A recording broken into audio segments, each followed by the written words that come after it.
On July 21st, 2021, I met God. In fact, I'll even do you one better. I smoked a cigarette with him. Although, I don't really like cigarettes. I didn't even want to do it, but it's God. What am I supposed to do? What are you supposed to say? It isn't even really peer pressure at that point. It's like, a commandment. But after I paid him his money and left his luxury apartment in the hills, I couldn't help but feel that for a God, he was kinda human.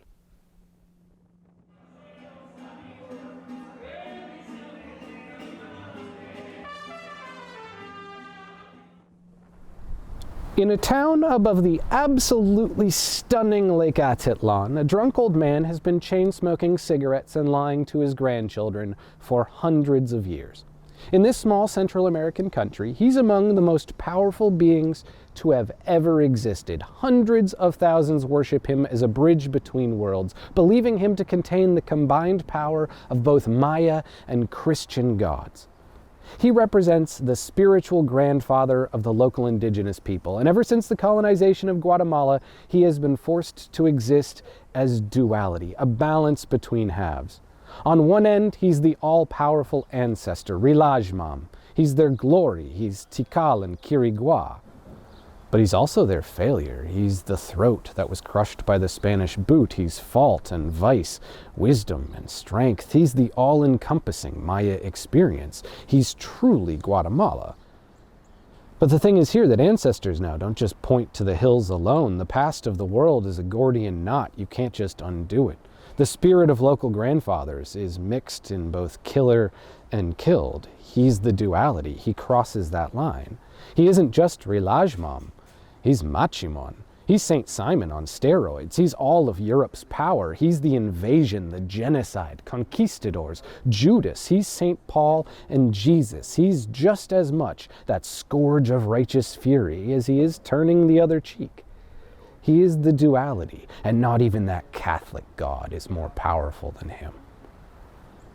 At least that's one story. He's also a very comical little figurine. He does not look very realistic. Frankly, it's kind of hard to take him seriously standing there. But that said, he is an incredibly serious figure to some, and I'm going to try to present him as seriously as he's been presented to me. Not just because it's respectful to them, but because I do think he offers an incredibly fascinating window into the development of religion. Because Machimon is like a decentralized cult. He's almost like a proto-religion, which is to say that there's no pope, there's no canon, no Bible, no laws you have to follow, no centralized belief. Belief is almost generic, not specific.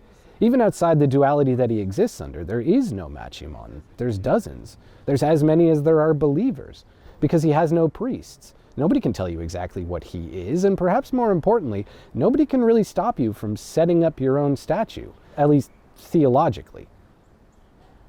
Around Guatemala, there are dozens of competing effigies, scattered in just as many churches and apartments and bars, each with their own specialty and price sheet and promises to pilgrims of what they might get for a donation. There is no true center. Each presentation comes differently. He's a carved piece of wood in a three-piece suit.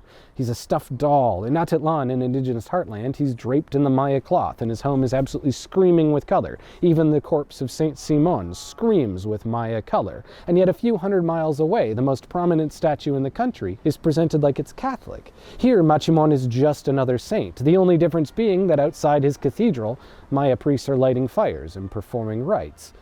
He's the duality.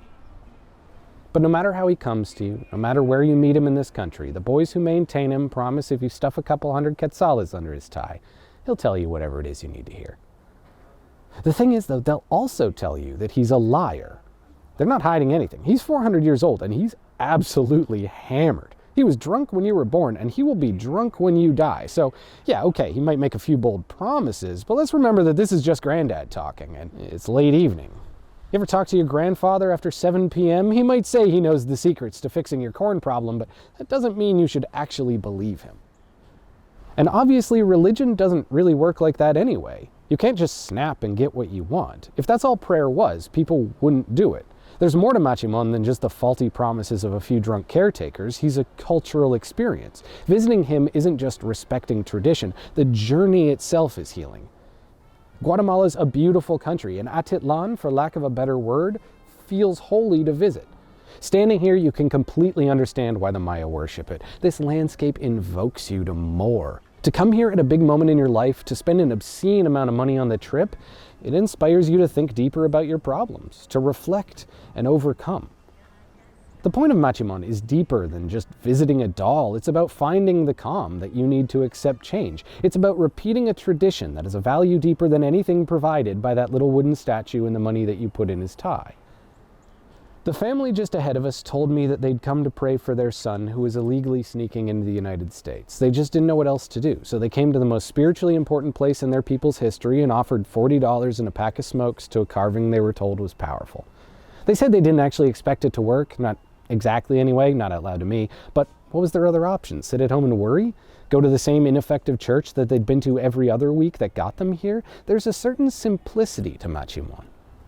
He's like a magic 8-ball on a mountaintop that won't even show you the answer. He doesn't even pretend to tell you an answer. You just imagine he said something good and go home. The point isn't knowing the answer. It's the journey to that mountaintop. It might sound hokey, but that's the true core of religion. Once it was my turn, though, standing before him as a non-believer, it was kind of hard to take the carving all that seriously. All I could think about was the money. Because I did the math in my head talking to that family, and for a 400-year-old man in rural Guatemala, Machimon is making a hell of a lot of money. The average salary in this part of Guatemala is something like $2,000 a year, and the statue is at minimum turning over 250 times that, 500 grand, if not much more. It's presumably the most profitable business in this entire town, which naturally, if you know anything about the violence of this country, speaks to a strong hand controlling it, because nobody can be in charge of something this powerful here without a way of defending it. So I asked a lot of probing questions to those boys who ashes cigarettes, and it wasn't like they spoke in plain terms, obviously, but they did lay it out, I think, as clear as it needs to be. In Atitlan, for the very least, the only place where I asked, Machimon acts as a power-sharing structure between the local elites. Together, they serve as a community protection for their unique resource. Ownership is shared between 12 powerful families, each cycling in a young man on a bi-weekly basis to serve as the fee collector. These drunk children ashing his cigarettes don't just watch over the doll, they watch over each other. They watch over the money. And together their families muscle out any new statues popping up on the lake. They're like a religious mafia making millions, but they're also providing a service that people are willingly paying for. It's not like they're muscling people in here. Elsewhere, though, there are whispers of genuine, true criminal control over the statues, gangs who've understood that the opiate of the masses turns out to be just as profitable as the opiates. They've wrestled control of the prayer boxes from those who started them, and by now it'd be hard to untwin the two. Plus, if God is made in our grandfather's image as a violent, womanizing old drunk, who's to say he wouldn't even condone them doing it? Hell, he might even appreciate it. So what do you do as a believer? You pray anyway. You pray because this is your ancestry. You overlook the cost, you overlook the lie, but really, what are you supposed to do? It's not like he's the only one doing it. A Maya priest is going to ask you for 3 times this much in Atitlan. The church hits you up every time you enter. No blessing comes for free. At least this way you get to see Atitlan. And looking back, it might not have actually helped, but it truly was a beautiful trip. Okay, so he might be a little drunk, he might smoke too much, he might sleep around, hell, he might even get abusive. But he is our grandfather, and in turn, he's us. Rilajmam is a saint, but he's also not. He's human. Just don't ask where the $15 goes. This is Rare Earth.